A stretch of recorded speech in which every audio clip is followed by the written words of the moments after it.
Antes, porém, insistamos numa proposição única e atribuíra uma conjuração política qualquer. A crise sertaneja exprimia palmar em ciência das condições naturais da nossa raça.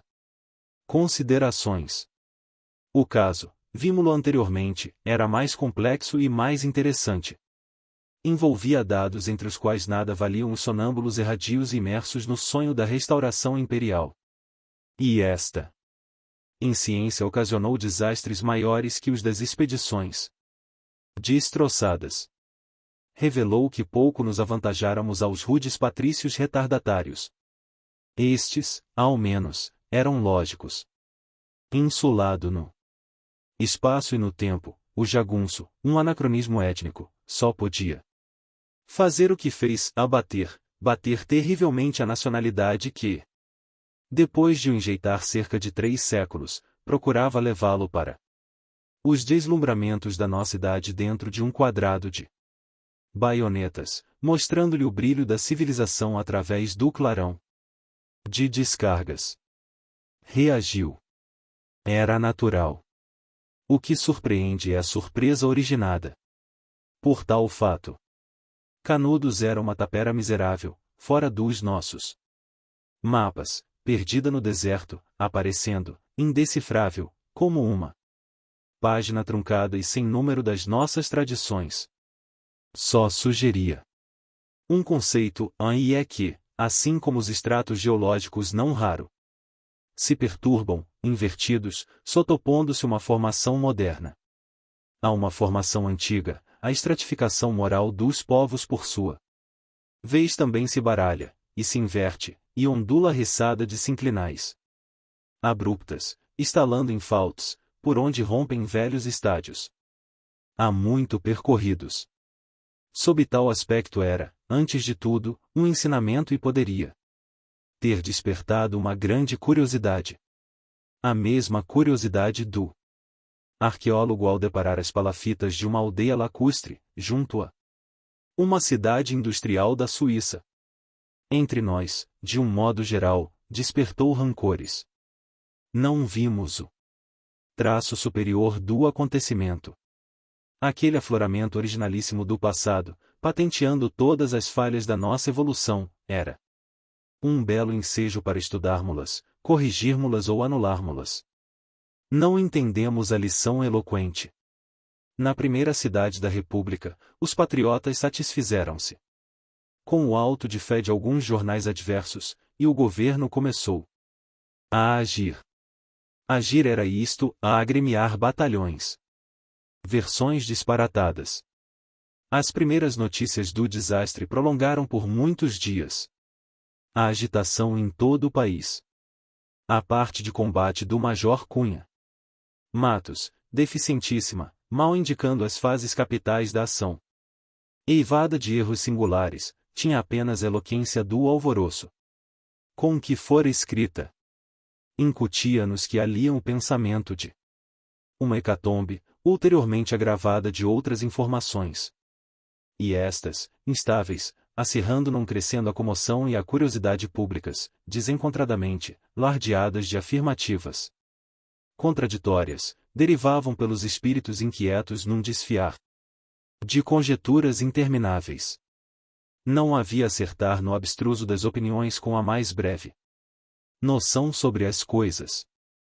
Ideavam-se sucessos sofregamente aceitos, com todos os visos de realidade, até que outros, diversos, os substituíssem, dominando por um dia ou por uma hora as atenções, e extinguindo-se por sua vez diante de outras versões efêmeras. De sorte que num alarma crescente, andou o boato medrosamente boquejado no recesso dos lares, a mentira escandalosa rolando com estardalhaço pelas ruas, se avolumaram apreensões e cuidados. Era uma tortura permanente de dúvidas cruciantes. Nada se sabia de positivo. Nada sabiam mesmo os que haviam compartido o revés. Na inconsistência dos boatos, uma informação única tomava os mais diversos cambiantes. Mentiras heroicas.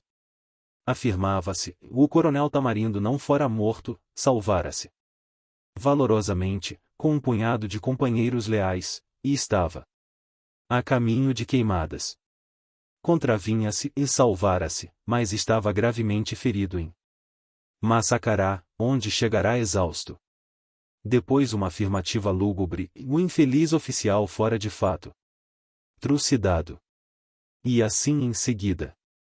Agitavam-se ideias alarmantes, os sertanejos não eram um bando de carolas fanáticos, eram um exército instruído, disciplinado, admiravelmente armados de carabinas Mauser, tendo ademais artilharia, que manejavam com firmeza. Alguns dos nossos, e entre eles o capitão Vilarim, haviam sido despedaçados por estilhas de granadas. O cabo Roque. Nessas incertezas, a verdade aparecia, às vezes, sob uma forma heroica. A morte trágica de Salomão da Rocha foi uma satisfação ao amor próprio nacional. Aditou-se-lhe depois, mais emocionante, a lenda do Cabo Roque, abalando comovedoramente a alma popular. Um soldado humilde, transfigurado por um raro lance de coragem, marcará a peripécia culminante da peleja. Ordenança de Moreira César, quando se desbaratar a tropa e o cadáver daquele ficará em abandono à margem do caminho, o lutador leal permanecerá a seu lado, guardando a relíquia veneranda abandonada por um exército. De joelhos, junto ao corpo do comandante, batera-se até ao último cartucho, tombando, afinal, sacrificando-se por um morto. E a cena maravilhosa, fortemente colorida pela imaginação popular, fez-se quase uma compensação à enormidade do revés. Abriram-se subscrições patrióticas, planearam-se homenagens cívicas e solenes, e, num coro triunfal de artigos vibrantes e odes ferventes, o soldado obscuro transcendia a história quando, a vítima da desgraça de não ter morrido, trocando a imortalidade pela vida, apareceu com os últimos retardatários superstites, em Queimadas. A este desapontamento aditaram-se outros, à medida que a situação se esclarecia. A pouco e pouco se reduzia por um lado, agravando-se por outro, a catástrofe. Os 300 e tantos mortos das informações oficiais ressurgiam 3 dias depois do recontro. 3 dias apenas, já se achava em Queimadas, a 200 quilômetros de Canudos, grande parte da expedição. Uma semana depois, verificava-se, ali, a existência de 74 oficiais. 2 semanas mais tarde, no dia 19 de março, lá estavam, salvos, a 1081 combatentes. Vimos quantos entraram em ação. Não subtraiamos. Deixemos aí, registrados, estes algarismos inexoráveis. Eles não diminuíram, com a sua significação singularmente negativa, o fervor das adesões entusiásticas. Levantamento em massa. Os governadores de estados, os congressos, as corporações municipais, continuaram vibrantes no anelo formidável da vingança. E em todas as mensagens, variantes de um ditado único, monótono pela simulcadência dos mesmos períodos retumbantes, persistiu, como aspiração exclusiva, o esmagamento dos inimigos da República, armados pela caudilhagem monárquica. Como o da capital federal, o povo das demais cidades entendeu também deliberar na altura da situação gravíssima, apoiando todos os atos de energia cívica que praticasse o governo pela desafronta do exército e, desta conjunção valia por 100 páginas eloquentes da pátria. Decretou-se o luto nacional. Exararam-se votos de pesar nas atas das sessões municipais mais remotas. Sufragaram-se os mortos em todas as igrejas. E dando à tristeza geral a nota supla e enviada sanção religiosa, os arcebispados expediram aos sacerdotes dos 2 cleros ordem para dizerem nas missas a oração pro pace. Congregaram-se em toda a linha cidadãos ativos, aquartelando. Ressurgiram batalhões, o Tiradentes, o Benjamin Constant, o Acadêmico e o Frei Caneca, feitos de veteranos já endurados ao fogo da revolta anterior, da armada, enquanto agremiando patriotas de todos os matizes, formavam-se outros, o Deodoro, o Silva Jardim. O Moreira César. Não bastava. Planos. No quartel-general do Exército abriram-se inscrições para o preenchimento dos claros de diversos corpos. O presidente da República declarou, em caso extremo, chamar às armas os próprios deputados do Congresso Federal, e, num ímpeto de lirismo patriótico, o vice-presidente escreveu ao clube militar propondo se valentemente cingir o sabre vingador. Fervilhavam planos geniais, ideias raras, incomparáveis. Engenheiros ilustres apresentavam o traçado de um milagre da engenharia a uma estrada de ferro de Vila Nova a Monte Santo, saltando por cima da Itiúba, e feita em 30 dias, e rompendo de chofre, triunfantemente, num coro estrugidor de locomotivas acesas, pelo sertão bravio adentro. É que estava em jogo, em Canudos, a sorte da República. Diziam no informe surpreendedores, aquilo não era um arraial de bandidos truculentos apenas. Lá existiam homens de raro valor, entre os quais se nomeavam conhecidos oficiais do Exército e da Armada, foragidos desde a Revolta de Setembro, que o conselheiro avocara ao seu partido. Um tropiar de bárbaros. Garantia-se, um dos chefes do reduto era um engenheiro italiano habilíssimo, adestrado talvez nos polígonos bravios da Abissínia. Expunham-se detalhes extraordinários, e havia no arraial tanta gente que, tendo desertado cerca de 700 só, lhes deram pela falta muitos dias depois. E sucessivas, impiedosas, novas notícias acumulavam-se sobre o fardo extenuador de apreensões, premindo as almas comovidas. Assim, estavam já expugnadas pelos jagunços Monte Santo, Cumbe, Massacaraí, talvez, Jeremoabo. As hordas invasoras, depois de saquearem aquelas vilas, marchavam convergentes para o sul, reorganizando-se no Tucano, de onde, acrescidas de novos contingentes, demandavam o litoral, avançando sobre a capital da Bahia. As gentes alucinadas ouviam um surdo tropiar de bárbaros. Os batalhões de Moreira César eram as legiões de Varo. Encalçavam-nos, na fuga, catervas formidandas. Não eram somente os jagunços. Em Juazeiro, no Ceará, um heresiarca sinistro, o padre Cícero, conglobava multidões de novos cismáticos em prol do conselheiro. Em Pernambuco, um maníaco, José Guedes, surpreendia as autoridades, que o interrogavam com a altaneria estoica de um profeta. Em Minas, um quadrilheiro desempenado, João Brandão, destroçava escoltas e embrenhava se no alto sertão do São Francisco, tangendo cargueiros ajoujados de espingardas. A aura da loucura soprava também pelas bandas do sul. O monge do Paraná, por sua vez, aparecia nessa concorrência extravagante para a história e para os hospícios. E tudo isto, punha-se de manifesto, eram feituras de uma conjuração que desde muito vinha solapando as instituições. A reação monárquica tomava afinal a atitude batalhadora, precipitando nas primeiras escaramuças, coroadas do melhor êxito, aquela vanguarda de retardatários e de maníacos. O governo devia agir prontamente. Capítulo 2. Mobilização de tropas.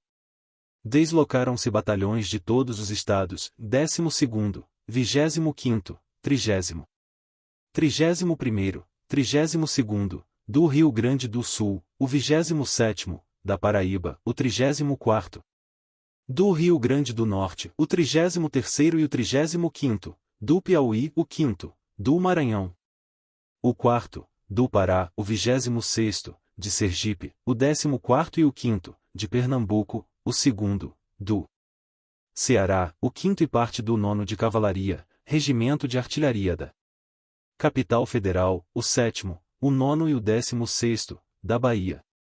O comandante do 2º Distrito Militar, General Arthur Oscar de Andrade Guimarães, convidado para assumir a direção da luta, aceitou-a, tendo antes, numa proclamação pelo telégrafo, definido seu pensar sobre as coisas. Todas as grandes ideias têm os seus mártires, nós estamos votados ao sacrifício de que não fugimos para legar à geração futura uma república honrada, firme e respeitada.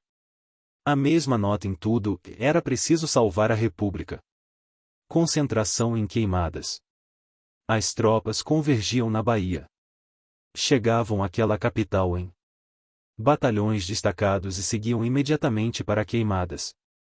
Esta medida, além de corresponder à urgência de uma organização pronta naquela vila, feita à base de operações provisórias, impunha-se por outro motivo igualmente sério. É que, generalizando-se de um conceito falso, havia no ânimo dos novos expedicionários uma suspeita extravagante a respeito das crenças monárquicas da Bahia. Ali saltavam com altaneria provocante de triunfadores em praça conquistada. Aquilo preestabelecera-se, era um Canudos grande. A velha capital com o seu aspecto antigo, alteada sobre a montanha, em que embateram por tanto tempo as chusmas dos varredores do mar, batavos e normandos, conservando, a despeito do tempo, as linhas tradicionais da antiga metrópole do oceano, ereta para a defesa. Com os seus velhos fortes desjungidos, esparsos pelas eminências.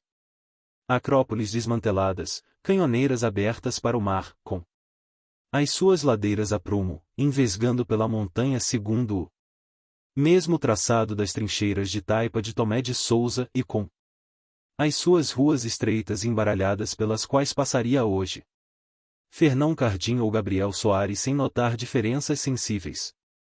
Aparecia-lhes como uma ampliação da tapera sertaneja. Não os comovia, irritava-os. Eram cossacos em ruas de Varsóvia. Nos lugares públicos a população surpreendida ouvia-lhes comentários acerbos, enunciados num fanfarrear contínuo sublinhado pelo agudo retinir das esporas e das espadas.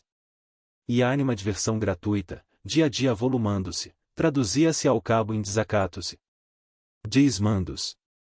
Se temos um caso único, os oficiais de um batalhão, o 30º, levaram à dedicação pela República um assomo iconoclasta. Em pleno dia tentaram despedaçar, amarretadas, um escudo em que se viam as armas imperiais, erguido no portão da alfândega velha.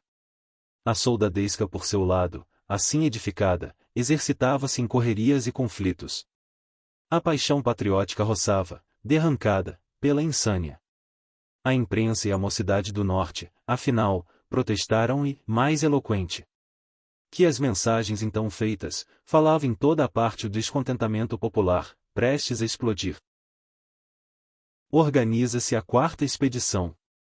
Assim, como medida preventiva, os batalhões chegavam, desembarcavam, atulhavam os carros da estrada de ferro central e seguiam logo para Queimadas. De sorte que em pouco tempo ali estavam todos os corpos destinados à marcha por Monte Santo. E o comandante-geral das forças, em ordem do dia de 5 de abril, pôde organizar a expedição. Nesta data ficam assim definitivamente organizadas as forças sob meu comando. Os 7º, 14º e 30º Batalhões de Infantaria constituem a 1ª Brigada, sob o comando do Coronel Joaquim Manuel de Medeiros, 16º, 25º e 27º Batalhões da mesma arma, a 2ª Brigada ao mando do Coronel Inácio Henrique Gouveia, 5º Regimento de Artilharia de Campanha, 5º e 9º Batalhões de Infantaria, a 3ª Brigada sob o comando do Coronel Olímpio da Silveira, 12º, 31º e 33º da mesma arma e uma divisão de artilharia, a 4ª Brigada sob o comando do Coronel Carlos Maria da Silva Teles, 34º, 35º e 40º, a 5ª Brigada sob o mando do Coronel Julião Augusto de Serra Martins, 26º, 32º de Infantaria e uma divisão de artilharia, a 6ª Brigada sob o comando do Coronel Donaciano de Araújo Pantoja. A 1ª, 2ª e 3ª Brigadas formaram uma coluna, sob o comando do General João da Silva Barbosa, ficando responsável pela mesma, até a respectiva apresentação daquele general, o coronel comandante da 1ª Brigada, a 4ª, 5ª e 6ª Brigadas outra coluna, sob o comando do general Cláudio do Amaral Savage. Crítica. Estava constituída a expedição. A ordem do dia nada dizia quanto ao desdobramento das operações, talvez porque este, desde muito conhecido, pouco se desviara do traçado anterior. Resumia-se naquela divisão de colunas. Ao invés de um cerco à distância, para o que eram suficientes aqueles 16 corpos articulando-se em pontos estratégicos e, a pouco e pouco constringindo-se em roda do arraial, planeara se investir com os fanáticos por 2 pontos, seguindo uma das colunas, a primeira, por Monte Santo, enquanto a segunda, depois de reunida em Aracaju, atravessaria Sergipe até Jeremoabo. Destas vilas convergiriam sobre Canudos. Linhas já escritas dispensam o insistir na importância de semelhante plano, a cópia ampliada de erros anteriores, com uma variante única, em lugar de uma eram 2 as massas compactas de soldados que iriam tombar, todos a um tempo, englobadamente, nas armadilhas da guerra sertaneja. E quando, agitando as mais favoráveis hipóteses, isto não acontecesse, era fácil verificar que a plena consecução dos itinerários preestabelecidos problematizava ainda um desenlace satisfatório da campanha. A simples observação de um mapa ressaltava que a convergência pré-determinada, embora se realizasse, não determinaria o esmagamento da rebelião, mesmo à custa do alvitre extremo e doloroso da batalha. As estradas escolhidas, do Rosário e de Jeremoabo, interferindo, se fora do povoado, num ponto de sua amplíssima periferia, eram inaptas para o assédio. Os jagunços batidos numa direção única.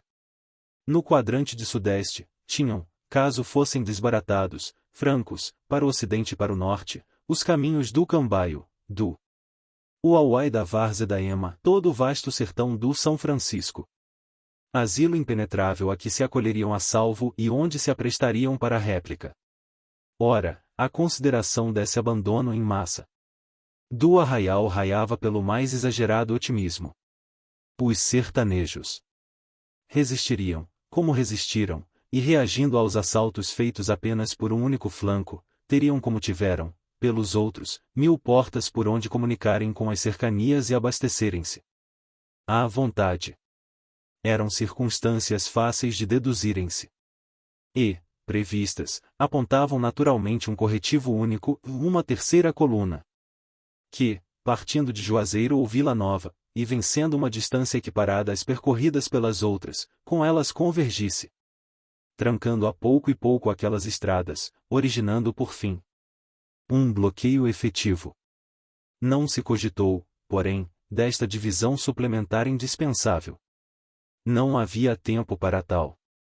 O país inteiro ansiava pela desafronta do exército e da pátria. Era preciso marchar e vencer. O general Savage seguiu logo, nos primeiros dias de abril, para Aracaju, e o comandante em chefe, em Queimadas, dispôs-se para a investida. Delongas.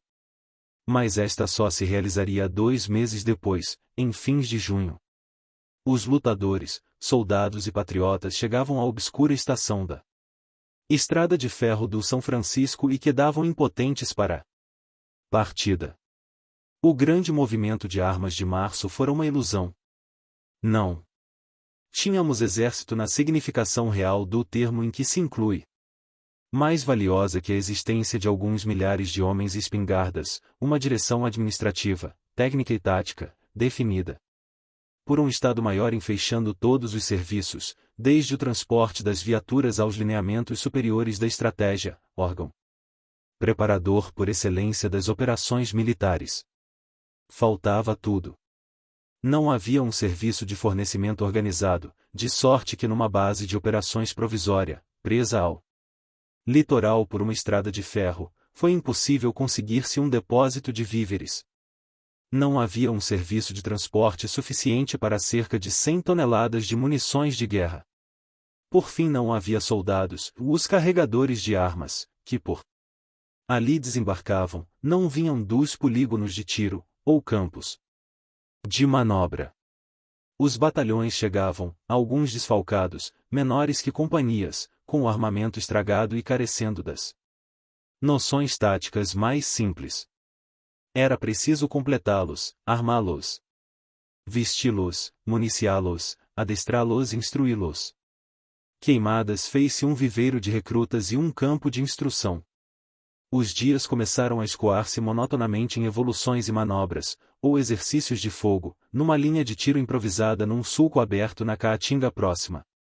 E o entusiasmo marcial dos primeiros tempos afrouxava, molificado na insipidez daquela capa invertida, em que bocejavam, remansando, centenares de valentes, marcando o passo diante do inimigo.